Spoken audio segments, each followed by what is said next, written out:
Scroll through any comment section today, and you'll witness a battlefield of opinions.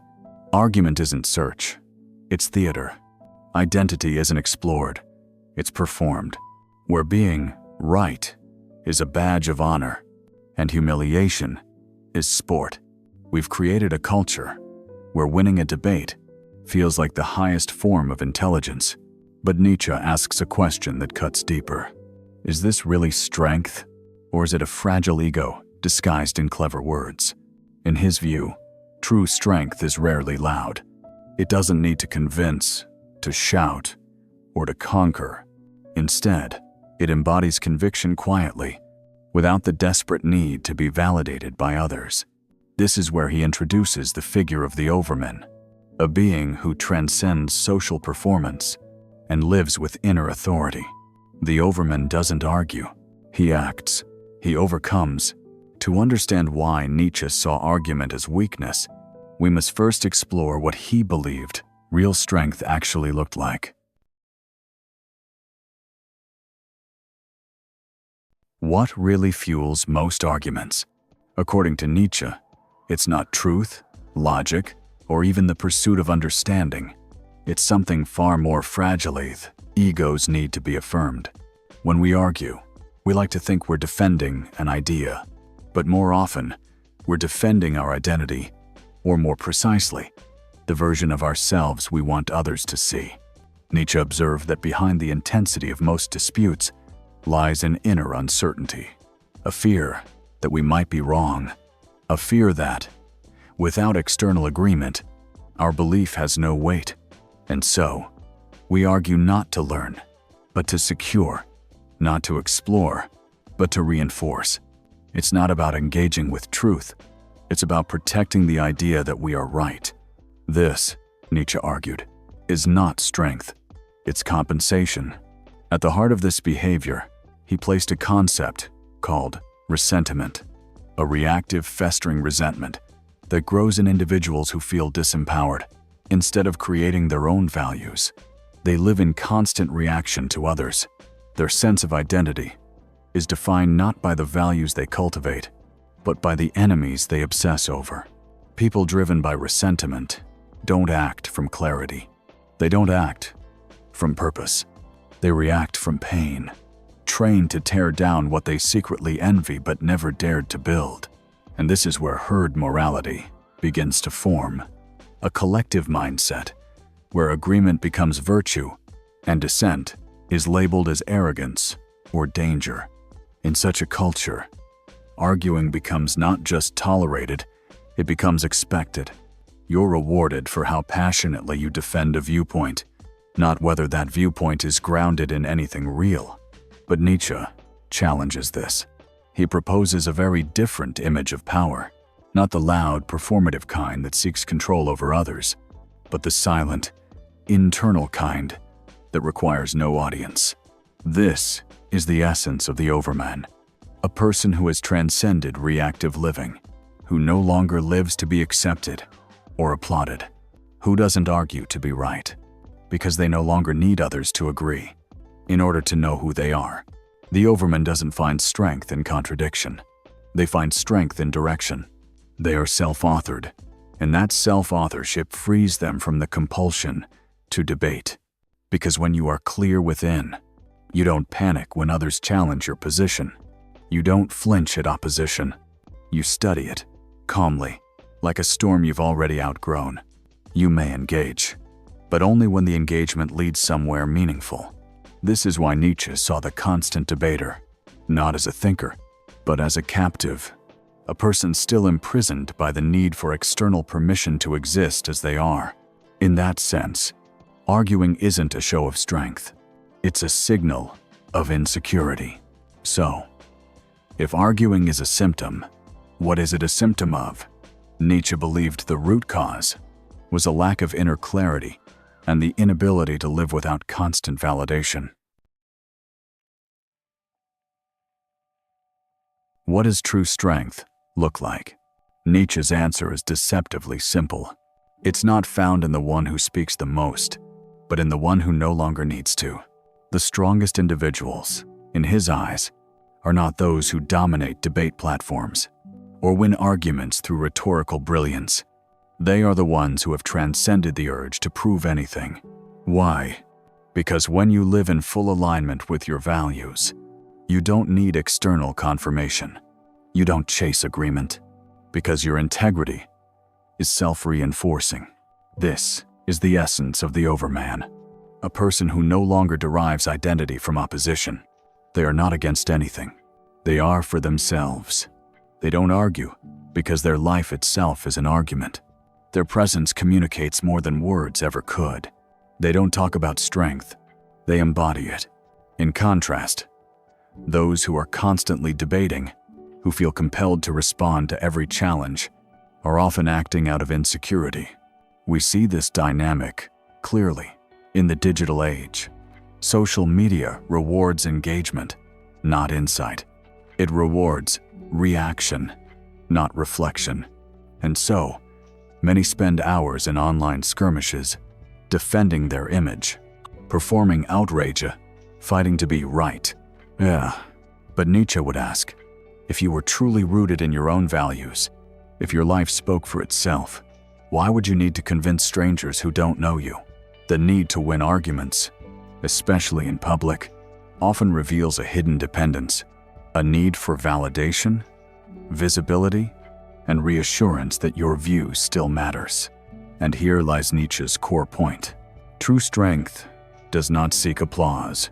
It seeks authenticity. The Overman doesn't silence disagreement. They simply have no need to lower themselves to meet it. They do not engage in conflict unless the outcome expands truth or deepens understanding. This isn't withdrawal, it's discernment. Because hiding from conflict is cowardice, but rising above it is sovereignty. And this clarity is not passive, it's powerful. It says, I do not need to prove my intelligence. I do not need to defeat you to know who I am. I do not need your agreement to justify my path. This is why the strong don't argue. Not because they are incapable of debate, but because they understand that their energy is better invested in action, in creation, and in personal evolution. But if you stop arguing, does that mean staying silent? For Nietzsche, it's quite the opposite. Nietzsche wasn't impressed by those who spoke well.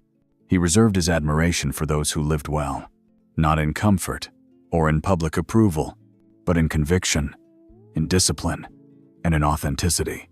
In a world increasingly addicted to performance, Nietzsche's radical proposition was this: words are cheap. Action is everything.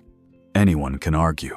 Anyone can recite principles, quote ideals, or broadcast beliefs. But what do you do when no one is watching? How do you respond when your values cost you something? That, to Nietzsche, is where real strength is revealed. This is why he valued the individual, whose life functions as a coherent response to the question, if your mouth were sewn shut tomorrow, would your life still say something worth hearing?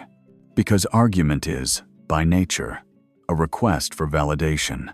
It says, listen to me, see my reasoning, agree with my truth. But action says something more powerful. I'll show you who I am, without needing your permission to be it. Nietzsche believed that the truly powerful don't argue about virtue. They embody it. They do not moralize. They actualize. They don't quote wisdom, they become it. This is the heart of what he called embodied philosophy, a life where thought is not separate from living, but is enacted, tested, and affirmed through behavior. He contrasts this with performative morality, a kind of social theater where people say the right things, but live disconnected from them, where outrage replaces courage, where being right replaces doing right, where appearances replace essence. In Nietzsche's eyes, a person who argues but does not live their beliefs is not just unconvincing. They're unworthy of leadership. That's why he placed so much emphasis on the Overman, not as an ideal to be worshipped, but as a challenge to be met. The Overman does not win arguments. He wins his own soul. He lives so clearly, so purposefully, that debate becomes unnecessary. And here's the most subversive part of Nietzsche's philosophy: the idea that you don't need to speak your truth if you're already living it. In a society where everyone wants to be heard, seen, affirmed, Nietzsche whispers something uncomfortable but freeing: live in a way that makes speech redundant. Because the loudest message isn't what you say, it's what you tolerate, what you prioritize, what you build. Sometimes, what you walk away from speaks louder than what you walk into. In a world obsessed with being heard, Nietzsche asks, what's louder than words? A life lived with intention. Not all conversations are equal. Some aim to connect, others aim to conquer. Nietzsche drew a stark line between dialogue and debate. One is rooted in curiosity, the other in control. Debate is adversarial. Its goal is not understanding, but dominance. You speak not to explore but to win. You listen not to learn, but to prepare your next rebuttal. It is a game of positioning where it doesn't scream, "I'm insecure." It hides behind conviction and calls it moral clarity. In contrast, dialogue is collaborative. It requires vulnerability. It thrives on mutual humility. No one enters to be proven right. They enter to discover something richer than either view alone. Nietzsche saw this distinction clearly, especially in his critique of moralism. He believed that much of what passes for righteous argument is actually resentment in disguise. People invoke morality not as a compass, but as a weapon to shame, to control, to manipulate. He called this slave morality, a system born from resentment, where the weak redefine their weakness as virtue and seek to bind others through guilt and moral superiority. In this view, argument becomes a camouflaged power play. It's not about truth, it's about authority. It's not about ethics, it's about leverage. Nietzsche warned that such interactions do not elevate consciousness. They trap it in cycles of mutual projection. And yet, society often rewards this behavior. The one who wins the debate, who delivers the sharpest insult, who walks away with the most claps, is celebrated. But Nietzsche asks, what is the cost of being right if it costs you depth, connection, and self-respect? Because real conversation demands something more difficult than sharpness. It demands stillness, the willingness to pause, to say, maybe I'm missing something, to ask instead of assert, to hold a space where contradiction is not a threat, but an opportunity to evolve. That's why Nietzsche didn't oppose conflict. He opposed performative conflict. He understood that tension, when approached with integrity, can be catalytic, but when driven by ego, it only inflates illusion. So, the next time you're pulled into a debate, ask yourself, is this a conversation or a contest? Am I here to learn or to win? And what might I discover if I let go of being right and reached instead for what's real? And that brings us to the most powerful lesson in Nietzsche's philosophy: the art of self-overcoming. Nietzsche didn't ask you to be perfect. He asked you to be in motion, not to win against others, but to rise beyond the version of yourself that still needs to win. This is the essence of what he called self-overcoming, the active process of transforming your limitations into the raw material of your evolution. It's not about becoming what others expect. It's about becoming more than what you were yesterday. More honest, more deliberate, less reactive, more real. For Nietzsche, the true mark of strength was not domination, but transcendence. Not in arguing for your identity, but in outgrowing the version of yourself that depends on being right to feel real. He invites us to shift the inner question from, how do I prove I'm right? To, what am I still afraid to face in myself? This is where self-overcoming begins, not in confrontation, but in introspection. And it's in this space that silence becomes more than withdrawal. It becomes mastery, because silence isn't surrender. It's sovereignty with the volume turned down.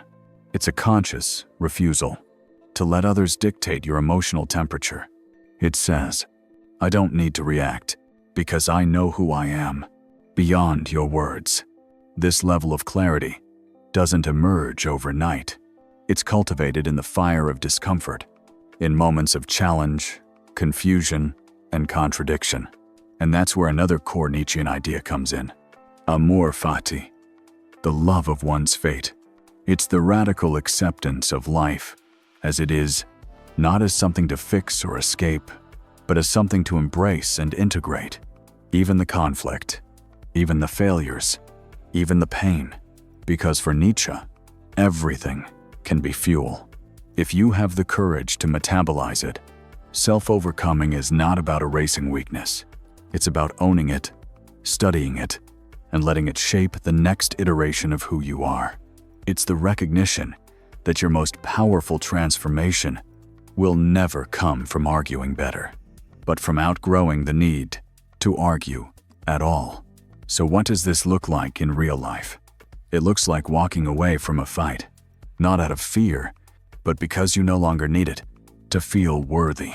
It looks like holding your ground in the face of misunderstanding without collapsing into explanation or defense. It looks like meeting your shadows, not with shame, but with curiosity. So if we choose to live this way, to transcend ego and step into self-mastery, how does that reshape the way we engage with others?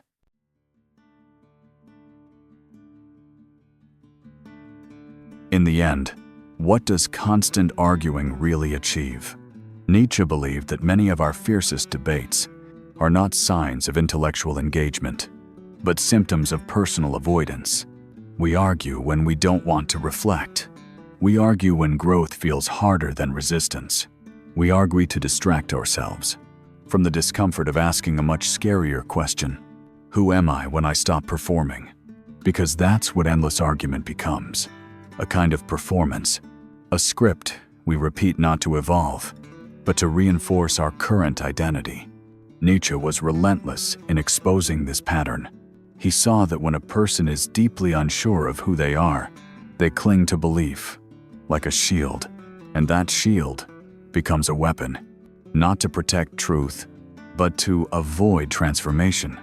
But there's a cost. The more time we spend defending ourselves outwardly, the less energy we have to grow inwardly. The more we seek to be right in the eyes of others, the further we drift from the only eyes that matter, our own. Because strength isn't forged through opposition. It's forged in the silence after, when the noise fades and you're left alone with yourself. That's where becoming begins. And this is where Nietzsche introduces one of his most haunting thought experiments, eternal recurrence. He asks, what if every choice you made, every moment you lived, had to be lived again, over and over, for eternity? Would you want to relive this argument? This ego-driven need to prove? This battle that left you drained but unchanged? If not, then what are you doing? The eternal recurrence forces us to confront the weight of our habits. It strips away the illusion that this moment doesn't matter, and it brings us face to face with an uncomfortable truth. We are rehearsing the life we are destined to repeat. So if you're constantly rehearsing outrage, defensiveness, the need to win, you're building a self that will forever orbit reaction, never evolution.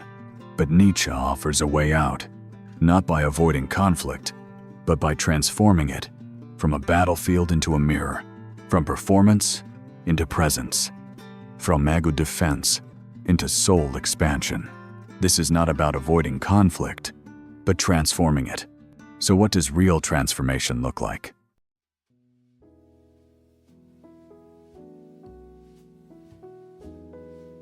If it's not lived, is just decoration. Nietzsche knew this.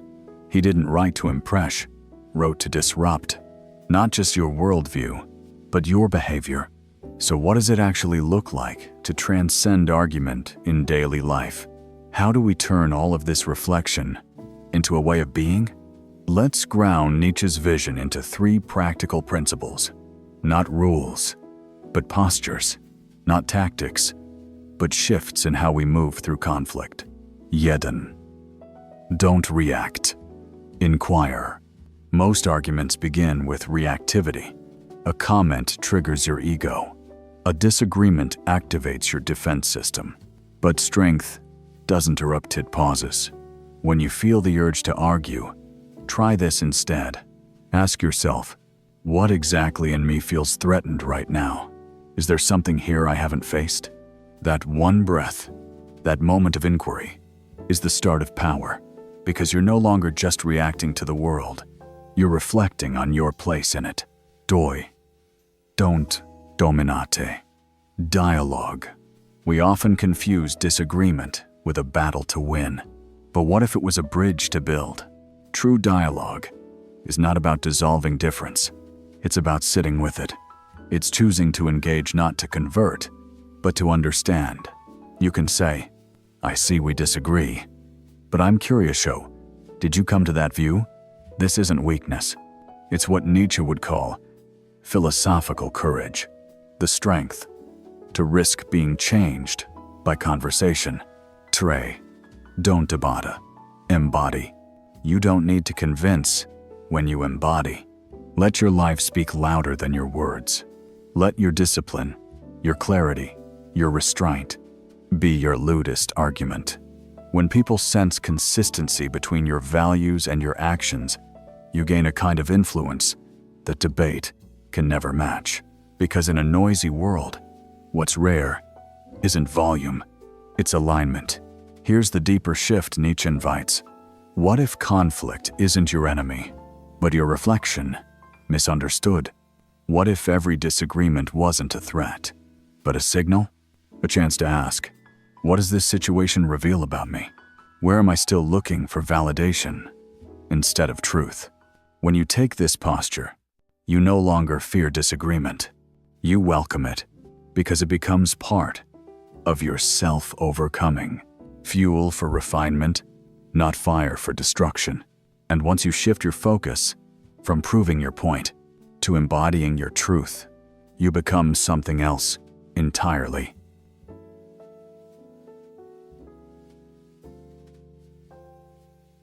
At the end of all his provocation, Nietzsche offers a final, unspoken challenge, one that doesn't ask for louder words, but deeper presence. Don't argue. Become, because the strongest argument isn't made with clever comebacks. It's made in silence, in restraint, in the way you choose to live when no one's applauding. The Overman, Nietzsche's highest ideal, does not speak to prove. He doesn't perform truth. He embodies it. He has no interest in winning debates because he no longer needs to. His life is his voice, and it speaks louder than any opinion. In a world addicted to visibility, Nietzsche offers a subversive idea. True power lies in what you don't need to say. It lies in your alignment, in the distance between what you believe and how you behave, or rather, how little distance there is. You don't need to be right to be real. You don't need agreement to have direction. Next time someone challenges your view, pause. Ask, what part of me wants to be seen right now? Is this about the idea or about my identity? And then ask the deeper question, what's more powerful right now, to speak or to become? Because some truths don't need defending. They just need to be lived. In the end, no one remembers who won the argument. They remember who stayed grounded, who stood silent, not out of fear, but out of clarity. The Overman needs no stage, because their existence is the message, and that message can't be debated, only witnessed. So, live like that, and you'll never need to raise your voice to make your presence undeniable.